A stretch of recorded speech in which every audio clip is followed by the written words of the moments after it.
multiplicabitur eius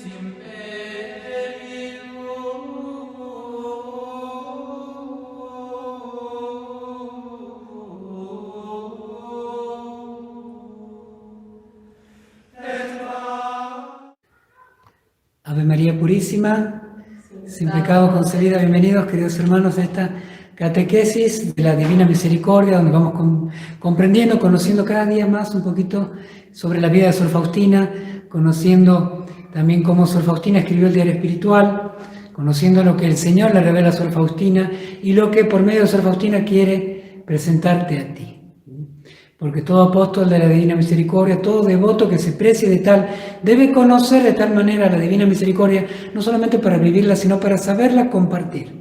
Saber compartir el tesoro de la Divina Misericordia en estos tiempos tan hambrientos y tan necesitados de la Divina Misericordia. ¿Por qué hay tanta tristeza? ¿Por qué hay tanta soledad? ¿Por qué hay tantos suicidios? ¿Por qué hay tantas personas solas, agobiadas, angustiadas?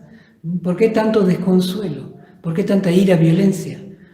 Tal vez porque falta que hayan personas comprometidas con la Divina Misericordia, hablar de la bondad de Dios, hablar de la infinita compasión y que a mayor pecador, mayor derecho tiene a la misericordia de Dios. Es algo que realmente la humanidad hoy más que nunca necesita saber y necesita que haya personas comprometidas con decirlo, con hablar al mundo de su misericordia.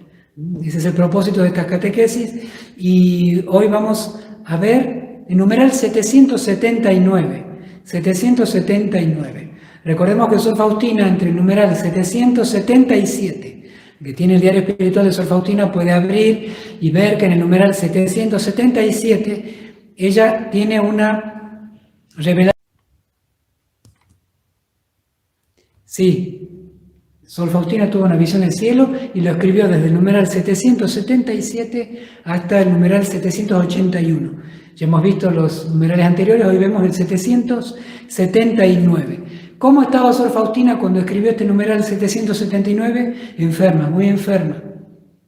Es fines de noviembre de 1936. Ella está en Cracovia y debe ir con frecuencia al hospital.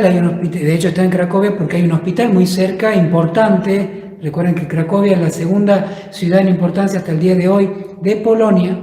Entonces por eso Sor Faustina estaba allí, porque había, además de un convento grande, con enfermería grande, había un hospital importante muy cerca del convento. Y allí iba Sor Faustina y allí estaría internada dentro de poco, a principios de diciembre de 1936, alrededor de 3 meses para un tratamiento, para tratar de rescatarla de sus problemas de salud. Bueno, continuamos viendo esta visión que tiene Sor Faustina, numeral 779. Ella estaba en cama y enferma. Y escribe así Sor Faustina: esta gran majestad de Dios que conocí más profundamente, que los espíritus celestes adoran según el grado de la gracia y la jerarquía en que se dividen. Al ver esta potencia y esta grandeza de Dios, mi alma no fue conmovida por espanto ni por temor. No, absolutamente no. Mi alma fue llenada de paz y amor. Y cuanto más conozco a Dios, tanto más me alegro de que Él sea así. Y gozo inmensamente de su grandeza. Y me alegro de ser tan pequeña, porque por ser yo tan pequeña, me lleva en sus brazos y me tiene junto a su corazón. Queridos hermanos, en los primeros numerales, Sor Faustina ha tenido, en el numeral 777, una descripción del cielo. Y aquí Sor Faustina hace referencia exactamente a esta visión, esta gran majestad de Dios que conocí más profundamente. Al ver el cielo, vio la gran majestad de Dios. Y es algo que tendríamos que redescubrir siempre, la gran majestad de Dios. ¿Alguien nos habla de la majestad de Dios? ¿Pensamos en ella? Cuando tratamos con Dios, sabemos que es un Dios majestuoso. Majestuoso significa algo, lo más grande, significa lo más grande, significa lo más importante. Y cuando Dios es majestuoso en sí mismo es que no hay nada que sea más importante. Él es lo más importante. Ahora, esa majestad que Dios es, le corresponde criaturas que acepten su majestad, es decir, que lo consideren el más grande. Por eso el primer mandamiento, amar a Dios sobre todas las cosas, significa considerarlo como lo más importante, su amor y el amor a Él como lo más importante, porque Él es el más grande, Él es lo más grande, lo más importante, lo decisivo en nuestra vida. Y Sor Faustina, al ver la majestad de Dios, ve que los espíritus celestes, así llamaba ella en su época, o según lo que ella, la formación cultural que Sor Faustina tenía, los espíritus celestes adoran según el grado de la gracia y de la jerarquía en que se dividen. O sea, Sor Faustina vio los ángeles, vio en el cielo los ángeles, y no se quedó tanto viendo la curiosidad de ver ángeles, sino de lo que hacían los ángeles ante la majestad de Dios. ¿Qué hacían los ángeles ante la majestad de Dios? Adorar. Veía a los ángeles adorar, y cada ángel adoraba según el grado de gracia y jerarquías que se dividen. Y algunos me preguntará, Padre, ¿qué significa eso de cada uno adora según el grado de gracia y de jerarquía en que se dividen? Sor Faustina no era una teóloga y escribe esto. Bueno, lo que pasa es que era catequesis sencilla y básica, podemos decir, que los ángeles están divididos en jerarquía. Hay 9 coros angélicos: ángeles, arcángeles, tronos, dominaciones, principados, potestades, querubines, serafines, y así, 9 coros angélicos. Así fueron creadas en cuanto a su naturaleza, 9 coros angélicos. Esa es la naturaleza angélica. Ángeles, sabemos que los arcángeles son más importantes que los ángeles, han sido creados así por Dios. Y cada uno de los 9 coros angélicos seguro es una naturaleza mucho más grande, más inteligente, al ser puro espíritu, que es la naturaleza humana. Entonces esa es la jerarquía con la que fueron creados los ángeles. Así es su naturaleza, su modo de ser, según cada uno, su naturaleza y según esa jerarquía, esos 9 coros. Ahora, también Sor Faustina ve que cada uno de los ángeles adora según la gracia que le corresponde. ¿Qué quiere decir esto? Uno puede y debe adorar según su naturaleza, pero también puede y debe según la gracia. Hay 2 modos de ser, hay 2 modos de estar. Nosotros podemos amar según la naturaleza, nosotros seres humanos, sí, y tenemos que descubrir a Dios y llegar a reconocer a Dios que existe y su justicia. Eso podemos en cuanto a naturaleza, pero el bautizado está llamado a amar a Dios, a creer en Él y a vivir según la gracia. La gracia. Naturaleza y gracia son 2 modos de obrar nuestros. A veces, ¿cuántas veces decimos nosotros, a mí me basta ser buena persona, buen ser humano, que no vaya a misa, no me confiese, no comulgue, no rece, no crezca en la vida espiritual? ¿Pienso acaso que siendo un perfecto ser humano que vive su naturaleza humana, puedo agradar a Dios, siendo que, habiendo recibido el bautismo, he comenzado a vivir según la gracia? ¿Puedo pensar en una plenitud de vida natural despreciando la gracia que he recibido en el bautismo? Seguramente que no. Y acá no existe una perfecta naturaleza humana que llegue a agradar a Dios en un bautizado. Nosotros estamos llamados a ser santos, no a ser perfectos seres humanos. Santos, santos. ¿Cuántos dicen, soy buena persona? Dios nos pide, yo abrí la Sagrada Escritura, busqué. Jesús nunca dice, sean buenas personas, sean buenos seres humanos. Dicen, sean santos. Seguramente la santidad nos lleve a ser buenas personas y buenos seres humanos según Cristo, según Jesucristo. Bueno, entonces para que comprendamos que hay un modo de ser según la naturaleza y un modo según la gracia. Entonces podemos congeniarla a las 2. Congeniarla a las 2, no enfrentarlas, nunca. No es de Dios enfrentarlas, pero es muy pagano, muy humano pensar que uno puede ser buena persona rechazando la gracia. Que uno puede agradar a Dios rechazando a su Hijo, rechazando los sacramentos del bautismo, la comunión, la confesión. ¿Cuántos católicos decimos, me basta ser buena persona, no rezo, aunque rezo en casa, pero no voy a misa, no me confieso, no comulgo? ¿Cuántas buenas personas tenemos? Y encima que critican a los católicos que sí van y se esfuerzan por la vida espiritual. Ojo con eso, porque era una trampa del demonio pensar que podemos ser buenas personas sin Jesucristo, sin la persona de Cristo, que es el único verdadero bien. La única buena persona de la cual podemos aprender nosotros a ser buenas personas es Jesucristo. Ojo, porque hay sociedades que para ser buenas personas en esas sociedades hay que tolerar el aborto, el matrimonio entre personas del mismo sexo, y tantas otras cosas que sabemos que son pecados nefandos ante Dios. Entonces, los ángeles adoran según su jerarquía, su naturaleza, pero adoran según la gracia. Y allí es donde tenemos que comprender, por ejemplo, que la Virgen María, que es ser humano como nosotros, una hermana nuestra, sin pecado porque es inmaculada, tiene una naturaleza humana y como naturaleza humana es inferior a la naturaleza angélica. Sí, la naturaleza angélica es superior a la naturaleza humana de la Virgen. Sí, eso es catequesis simple. Pero, como está el modo de ser según la gracia, de ese modo la Virgen ha superado a los ángeles y por eso es llamada Reina de los Ángeles. Porque ha correspondido y amado con la gracia de un modo inefable, inaudito, maravilloso, superior a los ángeles, reina de los ángeles, superior a los ángeles por la gracia. Y Dios ha querido hacerse hombre, adoptar la naturaleza humana para enseñarnos a nosotros a vivir la gracia, una gracia cuya plenitud llega a ser partícipes de la naturaleza divina, a ser llamados hijos de Dios. Que los ángeles no son llamados hijos de Dios por participación.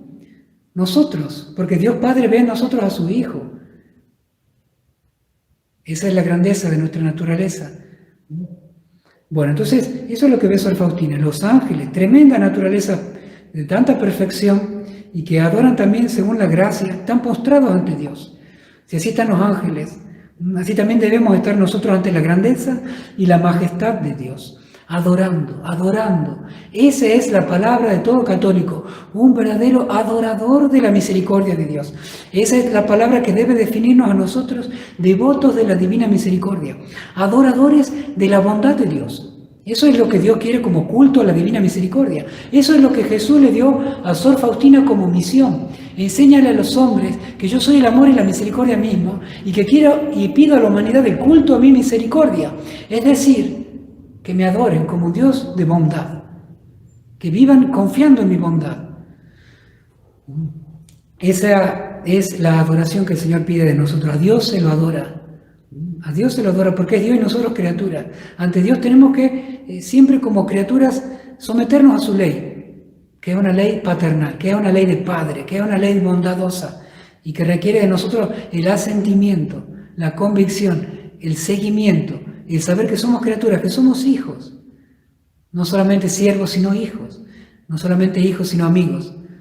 Entonces, así Dios nos trata con tanto amor y tanta delicadeza, pero hay que saberlo adorar, adorar su majestad y su grandeza. Y para eso la misa y para eso los sacramentos. En la liturgia de la iglesia tenemos que saber que vamos a adorar. Los cantos, la música, los gestos y los signos en las liturgia tienen que estar para la adoración a Dios.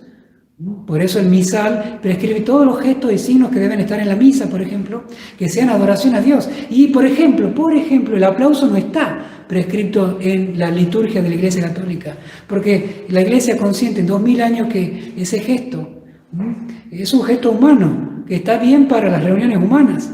Pero cuando nos reunimos a adorar la majestad de Dios, solo corresponden gestos que sean de adoración. Gestos de adoración, música de adoración, postura de adoración, pensamientos de adoración. Eso, no, cuando entramos a la iglesia, entramos así.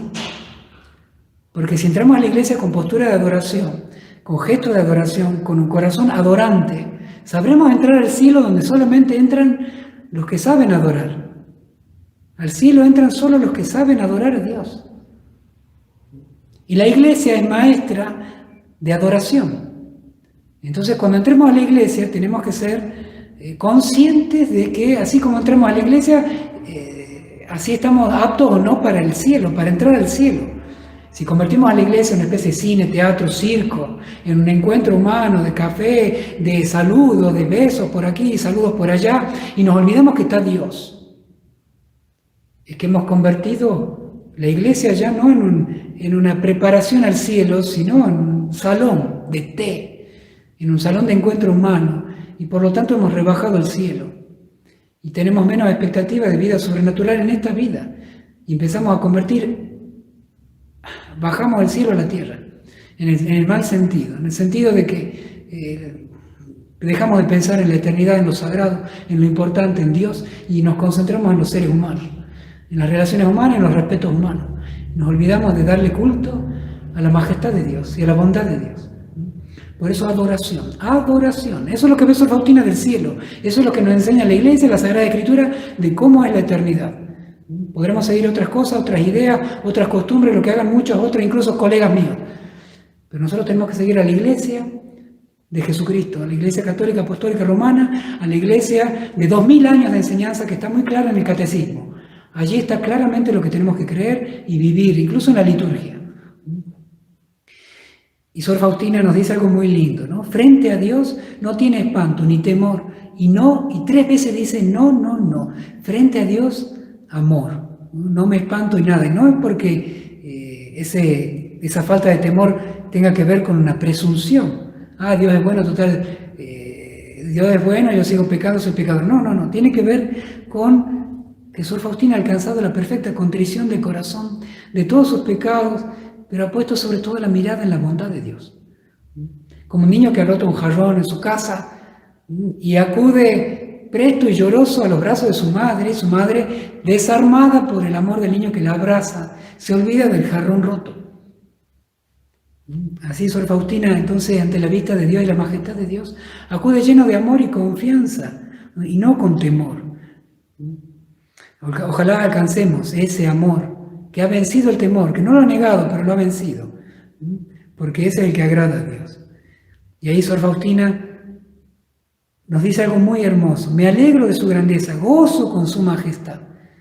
¿Me alegro yo de la grandeza de Dios? ¿Gozo con la majestad de Dios? ¿Me llena el alma? ¿Me siento elevado al ver la majestad de Dios o le envidio a Dios? Ojo con eso, porque es algo tremendo que hoy nos pasa mucho. No queremos darle gloria a Dios. Transformamos nuestra oración, nuestra iglesia, nuestros encuentros en encuentros humanos. Y no queremos hablar de Dios, no queremos darle culto, no queremos que tenga el primer lugar, sino nosotros y nuestros sentimientos.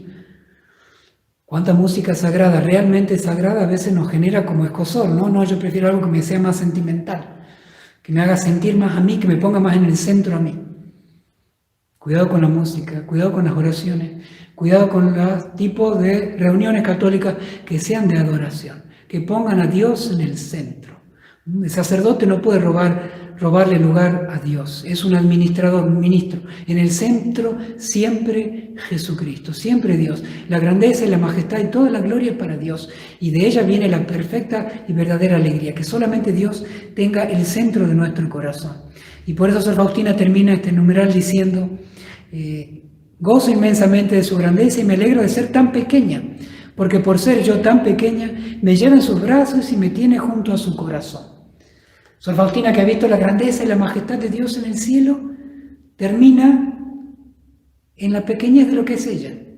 Y yo me alegro de ser tan pequeña, dice Sor Faustina, porque siendo tan pequeña reconoce la majestad de Dios, y reconociendo la majestad de Dios recibe y se sabe abrazado por un Dios majestuoso, un Dios que es majestuoso y es padre y es papá, y ella se siente como niña abrazada por un Dios que es papá, y la abraza y la trata con amor delicado y personal.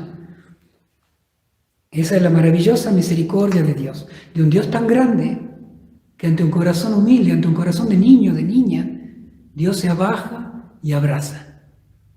Ante un corazón arrepentido de sus pecados, que lucha contra sus miserias y no se cansa de luchar contra sus miserias, Dios se abaja, porque es tan humilde Dios, se abaja a la altura de los niños y los abraza y los lleva consigo. Así es Dios, así es la misericordia de Dios. Seamos testigos de esto, vivámoslo interiormente y démoslo a conocer. Queridos hermanos, una alegría compartir nuevamente con ustedes. Que el Señor los bendiga a todos ustedes y a sus familias. Hasta mañana, si Dios quiere. Jesús, en vos confío. Jesús, en vos confío. Jesús, en vos confío. Y la bendición de Dios Todopoderoso, Padre, Hijo y Espíritu Santo, descienda sobre ustedes y permanezca para siempre. Amén.